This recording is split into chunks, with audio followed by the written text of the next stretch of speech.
All right, so we are going to just talk a little bit about some anti-inflammatory foods. So we're focusing on vaccine injury, but this applies to any kind of chronic health situation.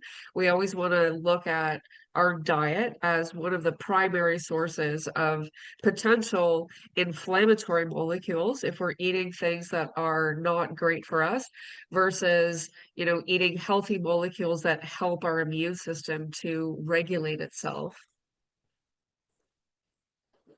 So this is the overview of things that I'll just cover a little bit.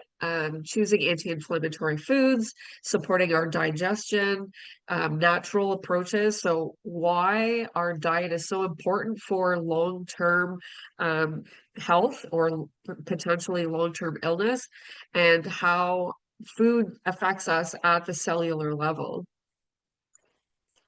So when we look at inflammation, so what is inflammation? It is our immune system that is reacting to basically toxins or pathogens. So we have this immune system, we have all these different immune cells that try to keep our body clean and safe. And so generally from the time we're born until we're about 3 years old, actually, those first 3 years are really important for how the immune system learns what is me, what is foreign, what should it attack, and what is foreign but not harmful, right? Like food molecules and our gut microbiome organisms. And so our immune system has to learn all of this stuff. And when we have a lot of toxic molecules in our body, the immune system can overreact. And when the immune system starts attacking things, it can also damage our own normal healthy cells. So we want to be careful about not having too much inflammation.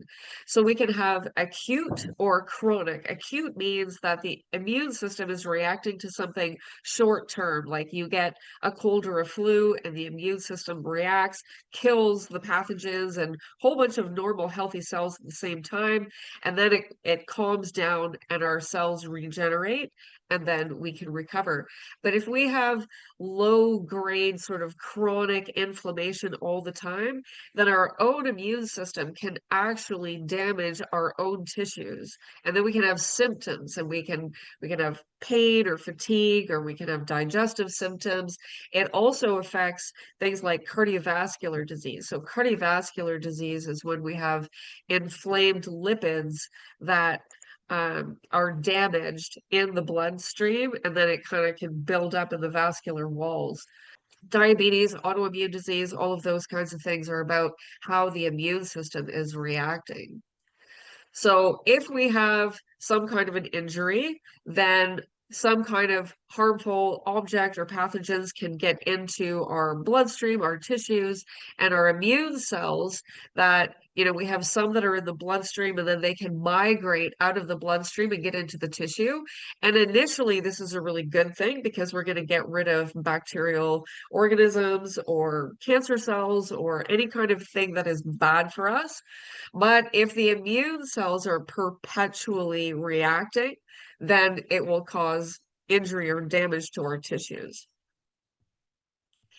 So anti-inflammatory foods. So our diet is like so important when it comes to helping our immune system to regulate itself. We need our immune system to have the right nutrients to be able to function, to have enzyme reactions, chemical reactions, so that we can target pathogens and toxins without too much damage to our own tissues.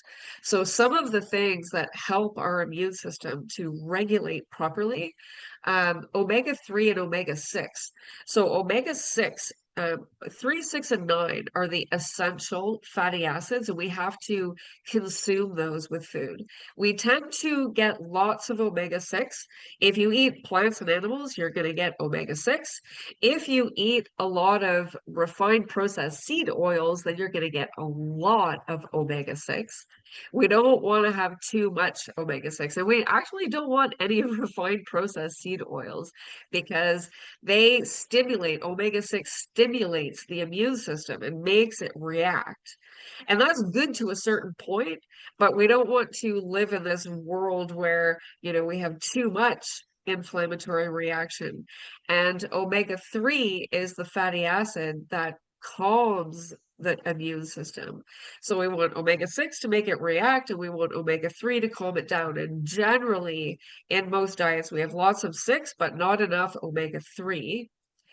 And we want to eat whole foods. We don't want to consume refined processed foods because processed foods are super inflammatory. They trigger the immune system all the time because they contain all kinds of preservatives, genetically modified foods, foods that are sprayed with pesticides and herbicides. And, there's a lot of inflammatory molecules in processed foods.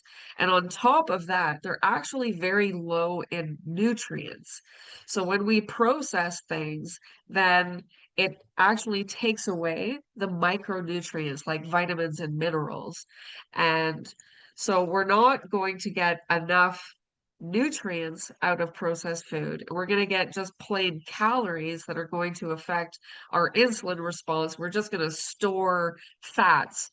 We store all excess calories as fat, and we're going to get all these sort of toxic things. So we want to make sure that we're eating whole, clean foods, plants and animals. And then we want colorful foods. So Joanne always talks about like eating the rainbow. So we want to have all kinds of different colors of foods because different colored foods have different antioxidants that help regulate our immune system and decrease excess inflammation. So we'll look quickly at omega-3 fatty acids because we're generally, not getting enough of these unless you eat a lot of fresh fish. And small fish are better, like mackerel and sardines, but also like wild caught salmon. There's very few farmed fish that are going to have enough omega-3. So when fish are farmed, they're often sort of living in their own fish poop and they're eating corn, which is not natural. And grains like corn are really high in omega-6.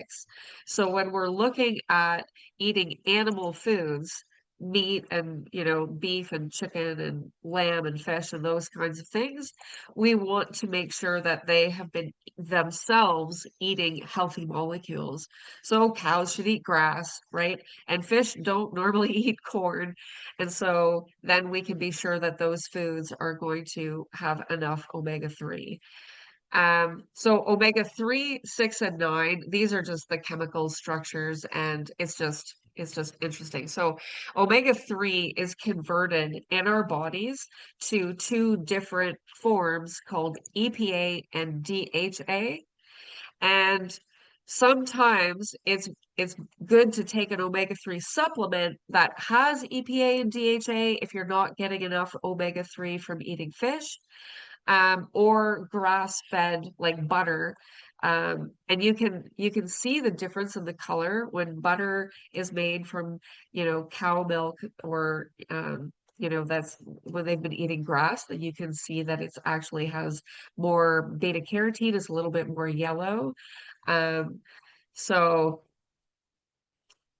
and then we want to look at foods that have different colors. So different colors of foods, our plant foods, have different antioxidants or polyphenols. And polyphenols are really incredibly important for helping the immune system to calm down and not be overreactive. So here's just a few different examples. Foods that are red, tomatoes, strawberries, beets. The orange yellow has beta carotene, the carotenoids and vitamin C. So things like citrus and carrots and squash and pumpkin and those kinds of things. Green foods have a lot of chlorophyll, which is really important for our mitochondrial function. Mitochondria are the organelles inside of all of our cells that make energy. Blue and purple So I've watched a few podcasts in the last little while, and a few people are saying that we're purple deficient because, purple molecules are very beneficial. And actually this year I planted sweet potatoes that some of them are orange and some of them are purple, and so that's kind of cool. Blueberries, grapes, eggplant, they have different kinds of molecules, and resveratrol is one of those that are really good for helping the body to regulate inflammation. And then we have our like white and brown colors, like garlic and onions and mushrooms. They have allicin and other polyphenols that help our immune system. So one of the most inflammatory situations that happens in our body is when we have oxidative stress. And this happens when we have unpaired electrons. So electrons are the negatively charged things that sort of spin around atoms, the nucleus of atoms, and they like to be in pairs. And when they're unpaired, they're very reactive and they can damage our cell membranes and our DNA. And we need to be able to deal with oxidative stress. So consuming colorful foods helps our body to deal with oxidative stress. And also grounding. We get a lot of free electrons from the earth. So grounding, bare feet on the grass or the dirt or sand or walking along a beach, we can get electrons from the earth that helps to balance those free radicals. Oop.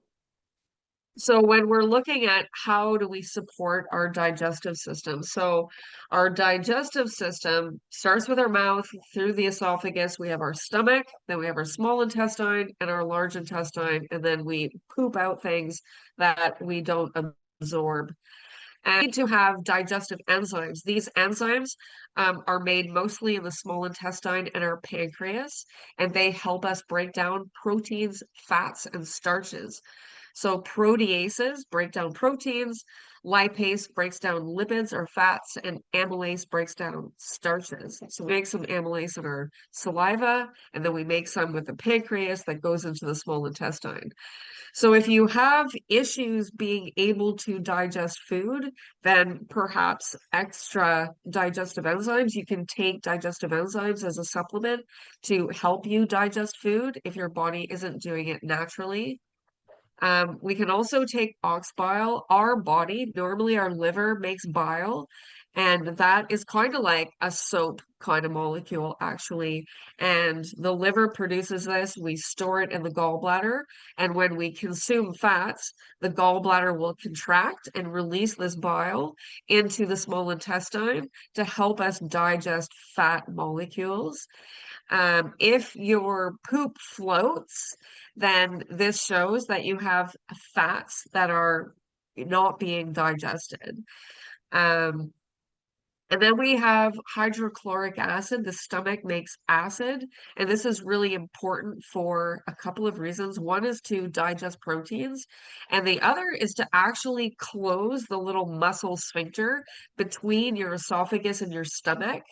So when you have enough acid in your stomach, that closes the sphincter. So then when your stomach muscle is contracting to break down your stomach contents, the food that you've just eaten, that sphincter is closed and it keeps the acid in your stomach. So if you have things like heartburn and you get acid getting pushed up into the esophagus, that can actually mean that you don't have enough stomach acid. So taking things like Tums or Rolaids or antacids or proton pump inhibitors, those kinds of things, will further decrease the stomach acid. And that might take away the symptom at the time, but it's actually detrimental to breaking down your food and digesting properly. So that's an interesting thing there. A lot of people also, I've noticed in the last few years, a lot of people have this situation called leaky gut or increased intestinal permeability. So we have stomach or small intestine cells that line the inside of our small intestine. And if those cells become damaged, then molecules can get into the bloodstream that should normally either be broken down more before they're absorbed, or they should stay in the gut and be pooped out, things like fiber. So there's a lot of different things that can contribute to leaky gut. A few different supplements that can help soothe your gut and help your gut heal. One is glutamine. Glutamine is one of my favorite supplements ever, and it's just an amino acid, and it promotes the repair of your intestinal epithelial cells so that you don't get undigested molecules or plant fibers or things getting into the bloodstream that shouldn't get there. So when you have things getting into the blood that aren't supposed to be there, that will trigger inflammation, and that can trigger food sensitivities. And I think Joanne will talk a little bit more about food sensitivities. Slippery elm, marshmallow root, and deglycerinated licorice. These things can coat and soothe the intestinal lining, and often you can get like sort of gut repair kind of supplements that combine all of these things. And then the most toxic things that damage your gut lining, alcohol, NSAIDs like Tylenol or Advil, mostly Advil actually, is quite terrible. And then pesticides. So pesticides actually work, they kill insects on food crops by damaging their gut. And so if we eat foods that are sprayed with pesticides, then they can damage our gut. And then we want to have our healthy microorganisms that live in our large intestine. So probiotics are things like fermented foods that contain healthy, good bacteria. And prebiotics are the food for bacteria, like fiber. So our gut microbiome organisms like to eat fiber. So when we look at, so think about your small intestine after your stomach and zoom all the way in, and then we're looking at the cells that line the intestinal tract. And these epithelial cells, when they're healthy, we have these tight junctions, which are just proteins that hold those cells together to make a barrier. And then when we're digesting food out here in the lumen or the hollow part of the intestine, then those food molecules should be completely digested. Proteins become amino acids, fats become fatty acids, and starches become glucose. And then those molecules will go into these cells, through the cells, and then into the bloodstream. If the gut lining is damaged, then we have these gaps. And sometimes these cells can die completely, and we can have large gaps in the intestinal epithelial barrier. And then all kinds of things, undigested proteins like gluten or viruses or bacteria, can get into the bloodstream. When these things are in the bloodstream, it can increase systemic inflammation. So having leaky gut can actually increase things like arthritis, right? Arthritis is inflammation of your joints. So you can have inflammation in other parts of your body that aren't even your gut, because the immune system is going to start reacting to these things in your bloodstream. So when we look at long-term illness, a lot of chronic diseases are based on inflammation.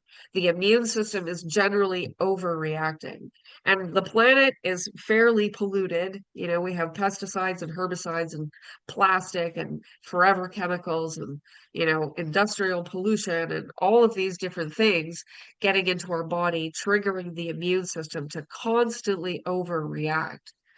And so we want to basically avoid toxic things and then take in healthy, whole nutrients so our body has the building blocks to be able to heal and regenerate. And then also, I want to point out that very small habits can accumulate over a long period of time. So the smallest little things that seem like, oh, well, you know, I'm going to have a Coke every single day. You know, one day, maybe it's not a big deal, but if you do it every day for a long period of time, that's, you know, constant sugar exposure, eating processed foods, packaged foods with preservatives and toxins over time, that accumulates in the body and just causes continual wear and tear on the body. And those small habits can be good habits, and it takes time. So when you decide, okay, you know what, I'm not going to eat crap anymore, I'm going to eat healthy molecules and avoid toxic things, you have to give it a period of time so those good molecules can get in and fuel your body and help regulate your immune response. So we can't change and have, an instant reaction overnight. So when we consume food, it doesn't just give us the building blocks for making new proteins or helping our cells to repair or giving us energy, but that food is also information. So it tells the immune system how to react. And it tells our body how to express different genes, how to make different hormones, mood molecules, right? So when we eat certain foods, a good example would be if you eat like comfort foods, then you make a lot of serotonin, and then that hormone makes you feel really good. So food is not just simply about the building blocks. It tells our body how to function. So avoiding toxic processed stuff is really, really, really important.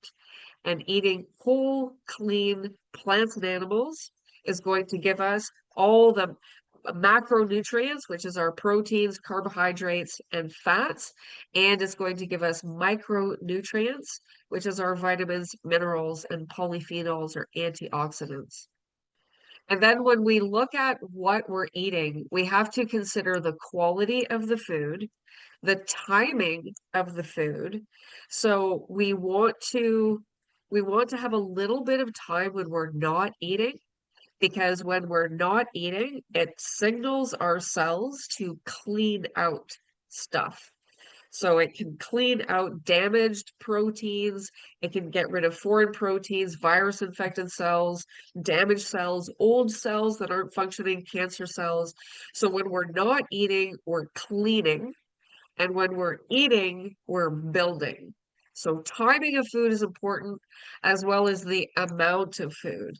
And we can overeat if we're eating processed foods because it's actually low in micronutrients, the vitamins and minerals, and our hypothalamus, the hunger center in our brain, is activated to make us eat when it detects low micronutrients. So even if you've just eaten a huge high carbohydrate meal and you've had a lot of calories, if you don't have a lot of micronutrients, vitamins and minerals, then you're going to very quickly feel hungry again.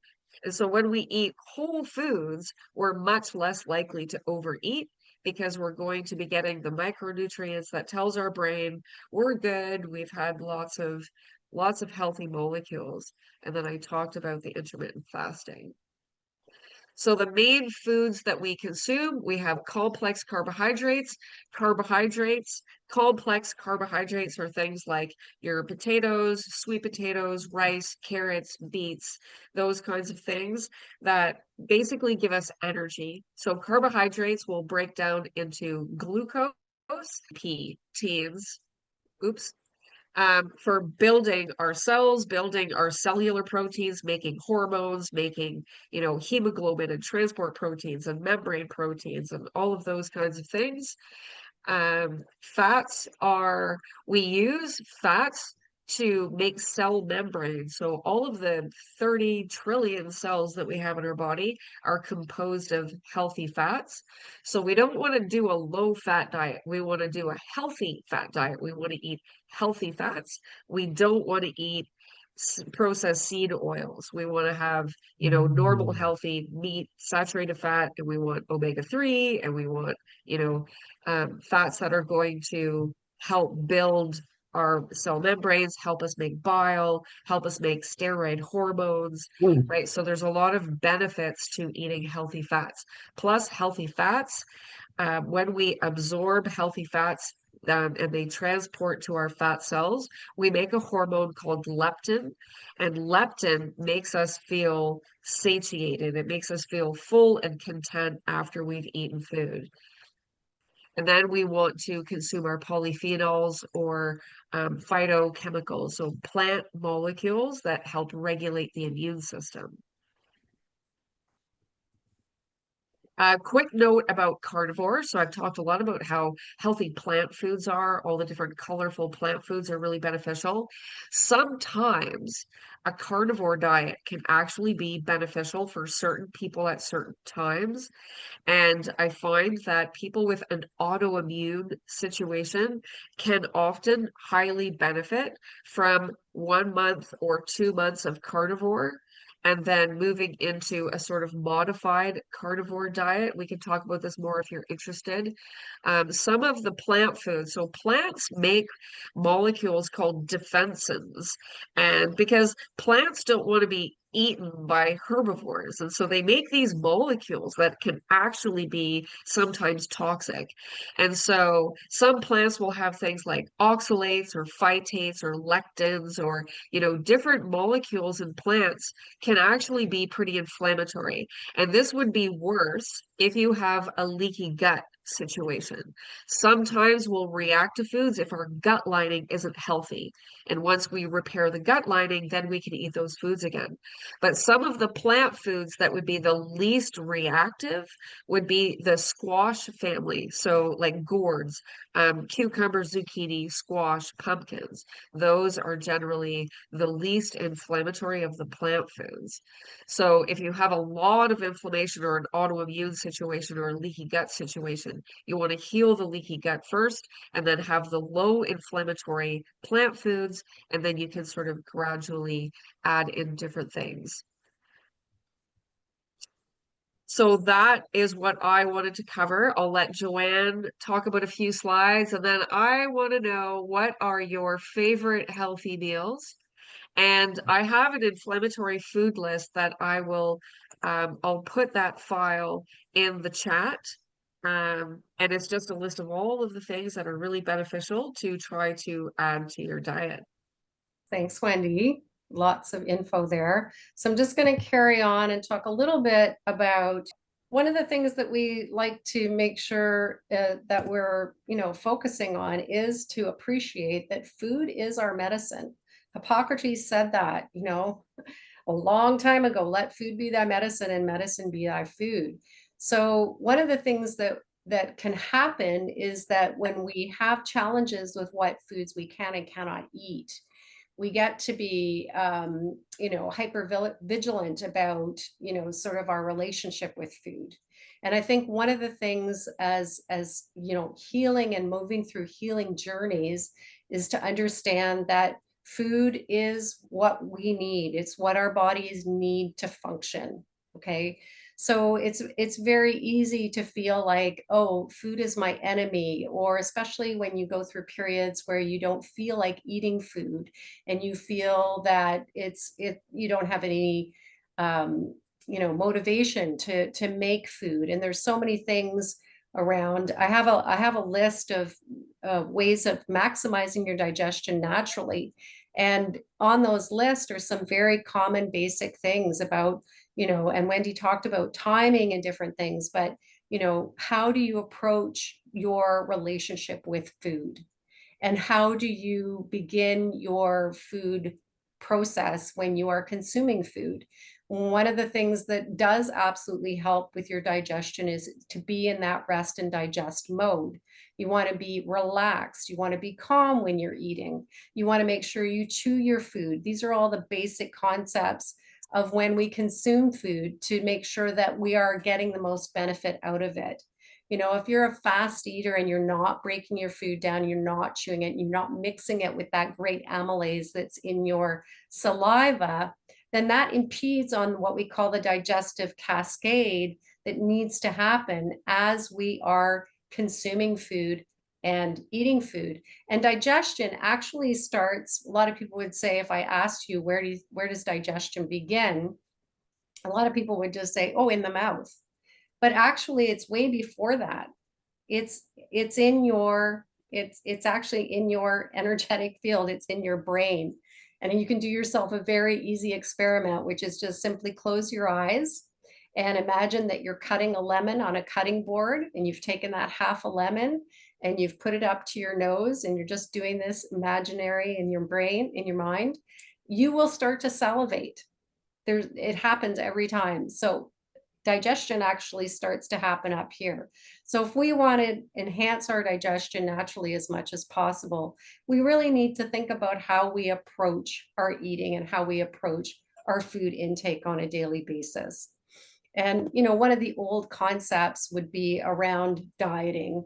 And, when you're dealing with a health process, it can still feel like old programming that's kicking in, and you're talking about how you change your diet. And this partly comes into play when we're talking about different food, what I call food philosophies or food regimes, like the carnivore, like a vegan, vegetarian, keto, all these different things. Again, we tend to get in lanes where some of these can affect our sort of common sense thinking in a way, in that we get to be a little bit too much in that groove. And then when our body changes, as it does, and Wendi, you mentioned that, which is excellent, because certain regimes can be really good for a period of time. If you become too attached to that, then you're not able to mentally, emotionally even move out of that lane. You get too attached to it, and you're not paying attention to your body and to what you are being told by your body changing what you need to change. And so this is my little acronym for diet, which is depressingly intense emotional trauma. Great nutrition is life-giving energy. And so it's really helpful to think of all the, everything that you do to consume nutrition on a daily basis is for your benefit, is for your energy, it's for your health giving end. But that doesn't, we do have the reality that we do have common foods that don't agree with us. And so I'm going to talk a little bit more about food intolerances. And these are some common ones. Dairy is a big one for a lot of people. And a lot of that can relate to gut health issues. Personally, I am dairy intolerant. And I have worked very, very diligently on my nutritional health over the last 30 years. And I still find that as much as I have done many things to heal my gut, I think there is, again, some of that genetic predisposition or my constitutional predisposition that really does not make me, and dairy and I are not good friends. I love dairy. I love this Tree Island yogurt that I put here on the picture. If I were to eat that, like that's one of my favorite things. And I can consume a little bit of it once in a while, but generally speaking, and I could get into a whole thing around iridology and eye analysis and constitutions, but blue eye constitutions do have more of a tendency to these types of intolerances, and it certainly fits true for me. And it's very mucus forming, in the respiratory tract, in the sinuses. And so after a while, you just go, you know what? I love that food, but it's absolutely not worth my energy or anything to consume it, because it just causes too many issues. Wheat is a big one. I think it's mostly because it's been hybridized over the last 50 years, and we have a lot of pesticides out there. So it tests very high for glyphosate residue, and our glyphosate limits in Canada are much higher than they should be anywhere. Very low in Europe, which is often why people find that when they go to Europe, they go, that's right. They go, wow, I don't have any issues there. So it's a totally different ball game when it comes to that. Corn, Wendi mentioned about corn, and corn is in everything. Corn is used, and soy. This is why they're high common food intolerances. They're used to make so many other things. So when it's been so broken down and it's just been so adulterated, that makes it a very difficult food to consume. Citrus also can be an issue for people, and that's mostly because all citrus and fruits really are meant to be sun ripened and alkaline forming in the body. And when that happens, usually then the intolerances are reduced.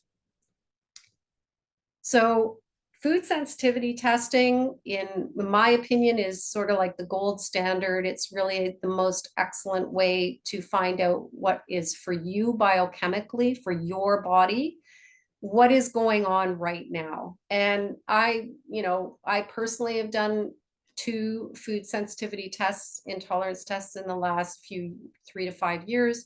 And I would probably do it again in maybe another 2 to 3 years. It's not something you need to do often, but it is something that can give you a really comprehensive picture. So in Canada, we have Life Labs. Life Labs, you can do it through Life Labs all across the country. In some provinces, you can go right to their office and to the clinic, and they'll do a blood draw test right there on the spot after you get the requisition form. The test will come back to the practitioner, and then you will have a chance to go over what the results are. For other provinces, the Life Labs office will send you a home test kit, and it's called a blood spot test, where you get to prick your finger and do a little blood spot, and then you can send it back to the lab. And again, they will send out the results to the practitioner. So it is a test that is testing IgG antibodies. So it's not the IgE, which is the hyperreactive, or what you would typically do with a doctor's skin scratch test. These are for delayed food sensitivities that usually show up within hours, to like 2 to 3 days later. A lot of times, though, when you know some of these food intolerances or sensitivities that you have, you can start to tune into some of these symptoms that you might have. The fatigue that might hit after having something with wheat in it, or the stiff or achy joints, or swollen joints that might happen after you've eaten certain things. And it might be the next morning when you wake up, and you wake up with these really stiff joints, and you go, oh my gosh, what's going on? That could be signs of food intolerances, lots of sinus activity, that kind of thing. This test is 220 foods that are tested, and Life Labs has recently standardly added on a Candida test on top of that, which is really great. So it's just a really comprehensive way of taking the guesswork, because when you are on a healing journey to reclaim your health, you don't want to be guessing, but you also want assessments. I would call this an assessment over a test, an assessment of your specific body and what your specific body is doing in terms of food choices, just like your blood chemistry and other things. So I just also wanted to touch on, when we talk about, how we approach foods, there are so many factors that we don't have control over, but a lot of factors that we do have control over. And this is actually something from an organization that I taught with years ago called CanFit Pro out of Toronto. And this is their version of what's called the Wheel of Integrated Nutrition. And, I talked a little bit about, this area here, which is how you prep your food. And right off the bat, we can look at, obviously, or first of all, I should talk about how we buy our food. We can choose food that's organic, or at least IPM, integrated pest management. Buy local, buy from your local person down the road if you know that they're, feeding their chickens with great stuff, and you can get things locally, and that's clean and sustainable. Then we have the non-organic or commercial food production, and that's generally the type of food that we want to stay away from. That's usually where a lot of the pesticides, herbicides, things that we don't have any control over. And oftentimes when it comes to food sensitivities, they're using a test for an antigen against a certain food but there's also the overlay of, pesticides and herbicides and things that are on the food that can cause the food tolerance. So if you wanted to test your system, for example, do a really clean organic version versus a not, and see if it's because of pesticides and residues that are on the food that are causing the problem, or whether it's actually the elements of the food itself, the lectins or whatever.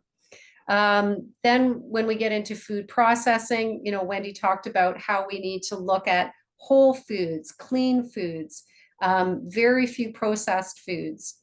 Anything that's got a label with a lot of ingredients, that's a heavily processed food for the most part.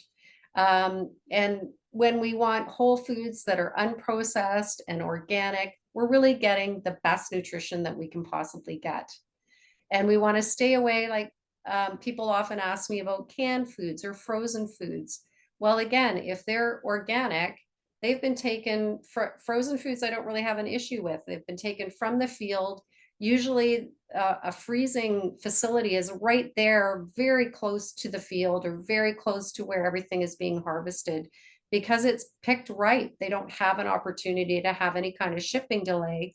It's flash frozen on site, and then it's packaged up and put into the supermarket.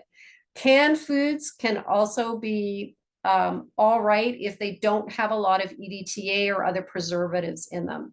So if you're buying like single, like chickpeas, for example, and they're organic chickpeas and they have nothing but a little bit of salt added into the mix, and there's no EDTA or any other stabilizers or preservatives in there, then as a option for people who struggle with trying to have good options for their nutritional intake, that's an okay option. But if you get into like cans or bags of frozen things that have, like they're frozen chicken wings or breaded chicken wings or things like that, obviously that's when we get into the more heavily processed. They've probably been commercially raised. So, the quality of that is not going to be there. But just going back then to food preparation, when I talked about being mindful, taking your time, being relaxed, cooking your food with love and joy. If you're feeling upset or you're in an angry space, I believe that really comes into the space of when and where you're preparing your food. So we want to be able to, be present. We want to enjoy what we're doing. You can, like anything, but you can create cooking and food preparation like a meditative state that brings you actual joy and brings in that really positive energy. And then this is an interesting one, because in food preparation, raw is sort of seen as sort of a best option. And I actually put a lot of caution around eating raw food, especially when you have a compromised digestive system.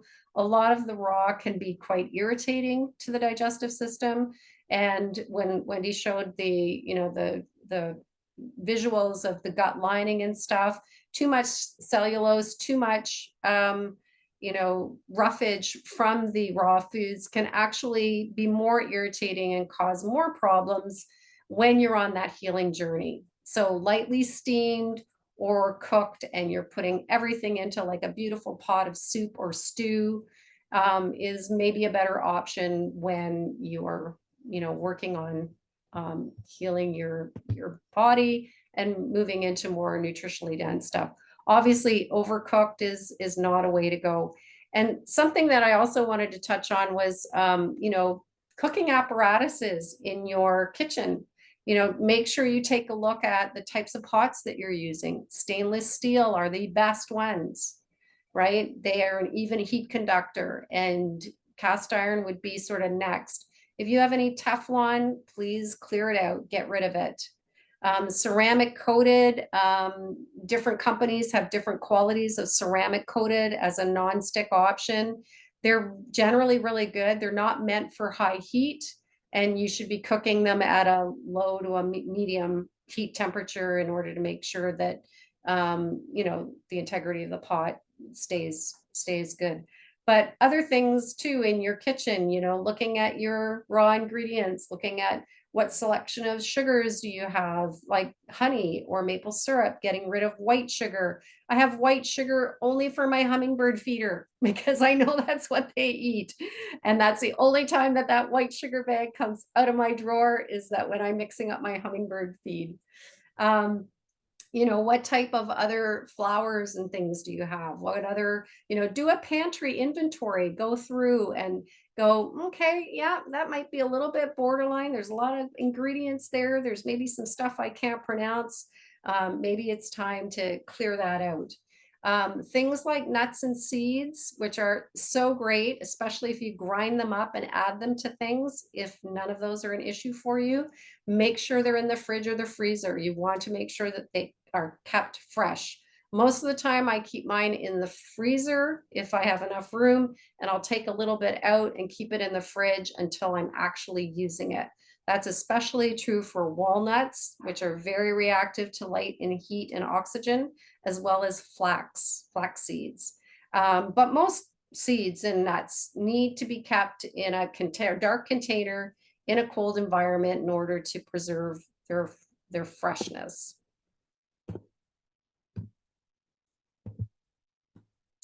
One of the things too that I really just going to touch on as a last point here, I really like the philosophy of food combining. Wendi went through some helpful things about how to heal your gut and how to really support your digestion that way. Mindfulness is really important for digestion. But I really like Fit for Life, or I should say food combining. This comes from Fit for Life, which was a book back in the 80s that I remember actually buying. And I think I gave it to my mother initially, and then I read it. And there's a philosophy around combining your foods so that you are supporting your digestion the way it's supposed to happen naturally, right? Proteins are digested primarily in the stomach. Carbohydrates are primarily supported and digested with the digestive enzymes in your mouth, as well as your pancreatic brush border enzymes that are injected into the small intestine after the food leaves the stomach. So I've recommended this to a lot of clients. It works very well. I use it myself 80% of the time, which is you eat proteins, so any kind of meat protein in particular, with a vegetable. And you don't combine a protein with a starchy carbohydrate. So meat proteins or, any kind of beef protein does not go well with pasta, rice, bread, that kind of thing. But if you want to have a starchy carbohydrate, it goes really, really well with vegetables. So protein with vegetables, starchy carbohydrates with vegetables, although vegetables are carbohydrates, and then fruit by itself. And you can do this as a little test, and I'm sure you're going to find a difference.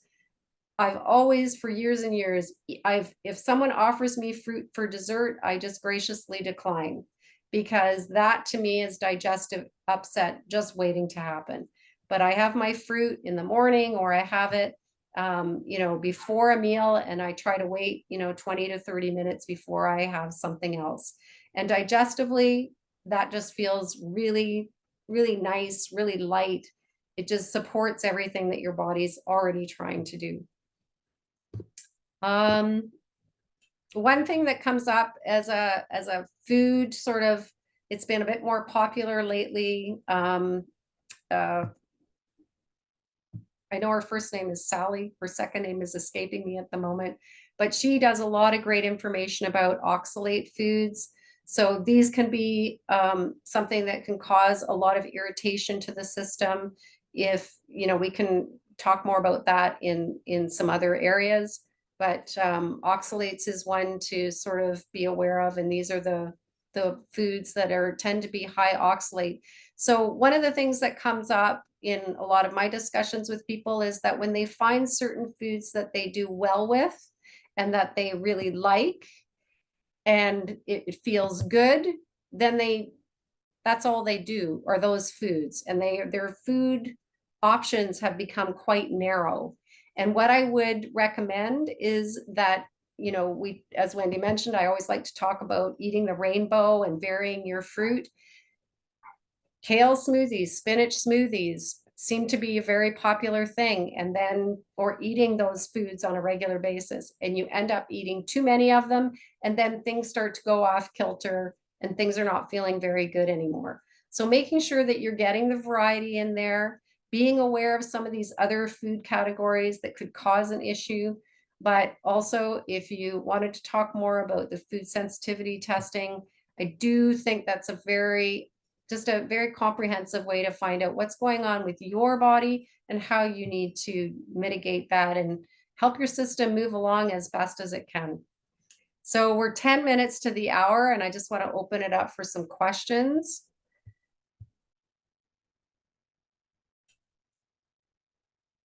Okay, I've got some questions in the chat here, so maybe we can open that up a little bit more.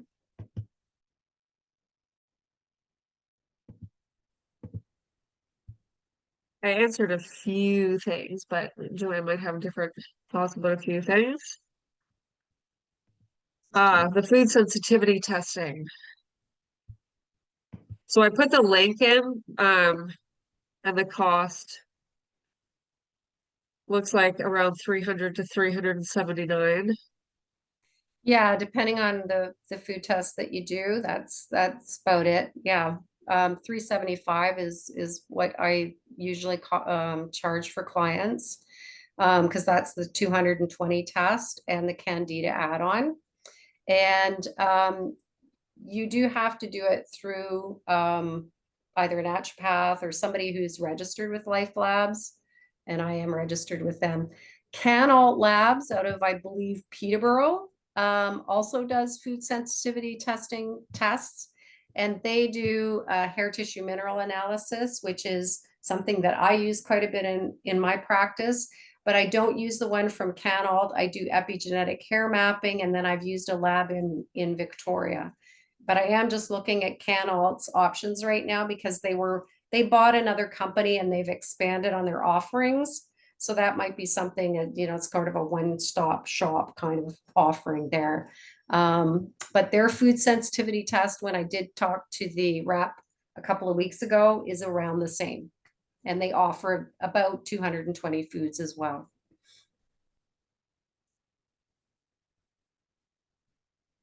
So give us some examples of your favorite healthy meal. Let's put a bunch of meal ideas in the chat, or raise your hand and tell us. Because what I hear a lot from people is they don't know how to combine different things to make healthy meals, right? So I have a video where I kind of made a chart. So I just sort of listed, here's all of my favorite proteins, here's all of my favorite like vegetables, and here's all of my favorite starches. And starches include things like carrots and beets and, you know, any kind of a root vegetable. So that you're not just eating like potatoes or pasta every single day, right? Um, so let's put a bunch of ideas in the chat. Salmon with veggies, that's great. And wild caught. Don't get farmed fish. Protein and salad. What kind of protein? Like chicken or beef? And salad. Okay, so I want to just kind of talk about salad dressing. So how Yes, many of good you one. make your own, right? With olive oil, balsamic vinegar, a little bit of mustard, you know, some Italian spices. You can make some really good homemade with really good olive oil.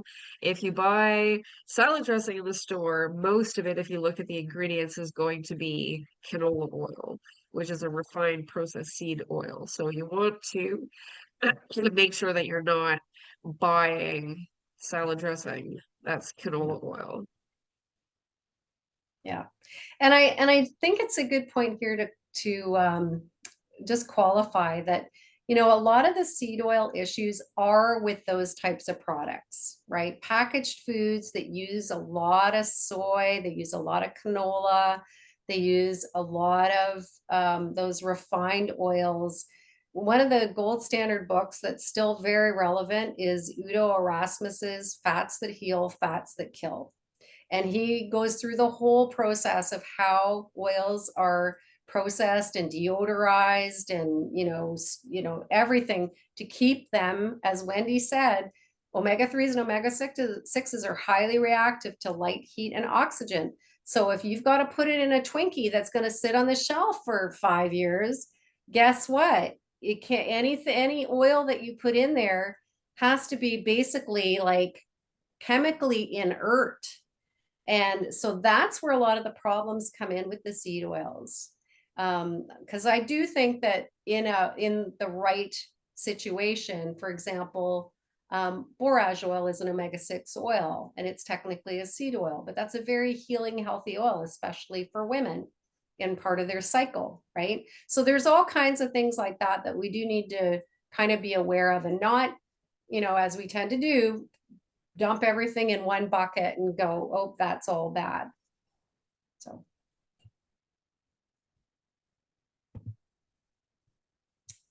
So I just put a comment in about bone broth too. So somebody said vegetable stock, that's excellent.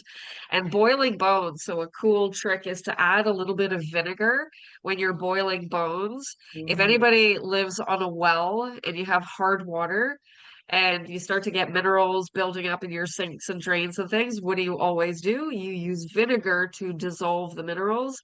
So you can put a little bit of vinegar in your bone broth, and while you're simmering the bones, it helps minerals come out of the bones, and then your bone broth has lots of lovely, wonderful minerals. Yeah, awesome.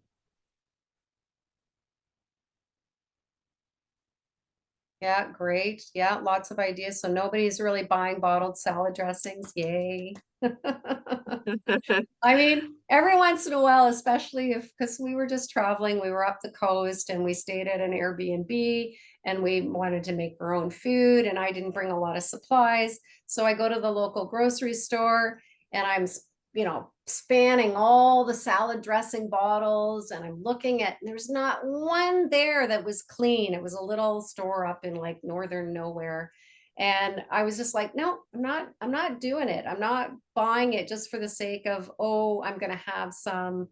Just, it's like we made do with other stuff that we brought. I had some tahini that was already mixed up, and I just thinned it with water, and that was our salad dressing. So there's so many ways that you can do salad dressings, and if you're stumped, just hit the internet for some recipe ideas. Mayonnaise and Caesar dressing with MCT oil a few times. Very good. Very good. You get a good brain boost out of that MCT oil.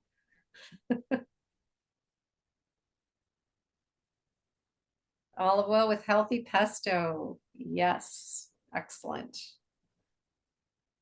I've been actually also making my own like ketchup, which is actually also like a chili sauce, kind of barbecue sauce. So it's just like simmer tomatoes, add a bunch of like Italian herbs, some salt, a little bit of chili powder, and then like simmer it down until it's like a thickness, so the water evaporates and it's like the right texture. And then put a little bit of brown sugar or molasses and a little bit of vinegar to give it the tang. And it's amazing. It's like so delicious that you don't have to eat crappy store ketchup.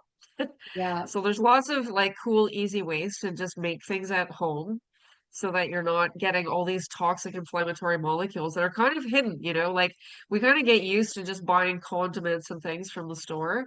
Maybe not this group. This group sounds very healthy, which is awesome. Yeah. Yeah. Um, Yeah, one of the things when Glenn, you mentioned healthy pesto, pesto is very easy to make on your own if you have a food processor. Of course, the true Italian way, as I learned, is that mortar and pestle everything. I mean, that's a labor of love, and that's where you're pouring lots of love into your pesto when you make it, because it takes a while to do it. But definitely, and I would also suggest cilantro pesto. Cilantro, which has a really excellent, detoxification component for binding metals and does some great cleanup, making a healthy pesto out of cilantro. And then you can thin that out with just a little bit of extra, organic olive oil and make a dressing out of that. Cilantro salad dressing is like the bomb. Yeah, and homemade mayo, that's really good. So Yeah, the homemade stuff, it probably is only good in the fridge for maybe like 2-ish weeks. So, which is another thing. If food lasts for a really long time, I think Joanne mentioned Twinkies, or like a McDonald's hamburger. If something can sit on the shelf for a year, then if bacteria won't eat it, then we shouldn't either.